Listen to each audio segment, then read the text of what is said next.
شيء كتير حلو، شيء كتير مفرح. نحن عم نشوف هذا الصرح، عم نشوف انه في مدارس من هذا النوع عم تتعمر ببلادنا.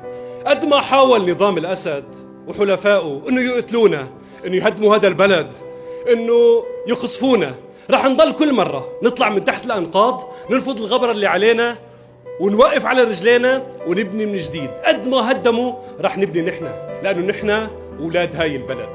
هاي المدرسة اسمها غزة، مدرسة للأطفال الأيتام، مدرسة نموذجية. من شوي شفت عملت جولة فيها، جولة سريعة، كتير فرحت، تمنيت إني أرجع طفل من جديد لأتعلم فيها.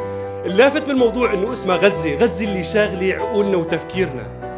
كانت كتير حركة موفقة وذكية من شباب فريق ملهم إنه سموا الصفوف أو القاعات على أسماء شهداء غزة، ليربوا هدول الأطفال مع الشهداء، ليتعلموا قصصهم وحكاياهم، لما تموت هاي الحكاية، لنعرف انه القضيتين هن قضية وحدة. الوجع اللي عم ينعاش بسوريا هو نفس الوجع اللي عم ينعاش بفلسطين.